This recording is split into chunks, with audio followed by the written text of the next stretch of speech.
know. I just really have one question. Is more so. Late son of Big Mello. Yeah. One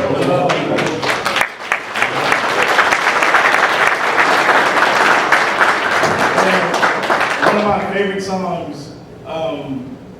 I guess I can just ask you one question, man. Like, how was "In Love With My Money" created? What happened? Because that song, I was in 7th grade, man. Like, I remember, like, sitting in the back of the bus with the old CD player, you know, the big one that had the plug-in headphones that come over your head. You know what I'm saying? I remember that. And I just remember "In Love With My Money." I just really wanted to know how that song came. The concept of it was very, very genius. I think it was originally made for Ron C. Like, Ron C had an album that was coming out. When I heard it, I was like, wow. I knew it was going to be it. When he let me hear it, I said, man, wow.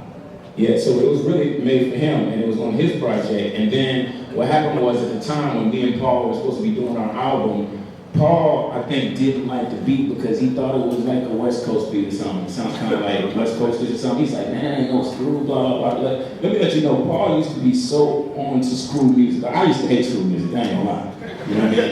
And I used to hate it because, not because it didn't sound good, because of the quality. You know, when you put it in a tape and it's just distorting and it wasn't, so Watch took it to a level where it started getting a little bit more, I guess I could handle it, you know what I mean? So, you know, to make a long story short, Paul hated that song, and one time we was at Hatta studio, and then everybody knew that the song was something big. We was just like, man, this has got to be a single, and we all wanted to vote. So we raised our hands and voted, and everybody raised their hand, and Paul was the only one with his hand down, so it ended up being our single, and then it ended up being big. And Paul will tell you, like, man, I really did not like that song, but it ended up being big, so he loves money, so, you know.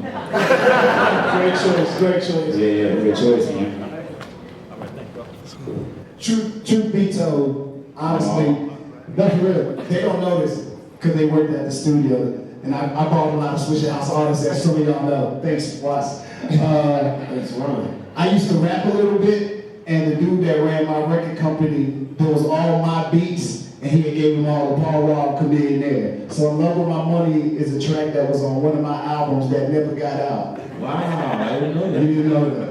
But after I heard Paul came on, I had no problems with that, you well know. Wow. Well, we know that. Yeah, but the thought of "In Love With My Money" is actually, you know, something how me and Paul Wall, we was really like that. We didn't really care about nothing else but trying to get money. So I guess it kind of, yeah, that's the truth. To love what the money could do for my family. I sat there and watched my mother eating cereal for dinner, and went into this one-room condominium with my sister walking out in the hallway.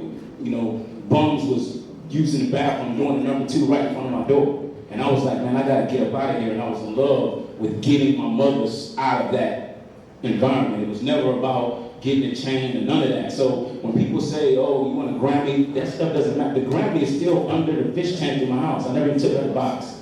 And that's not a lie, I promise you. I never ever tried to get none of that. It was always about music.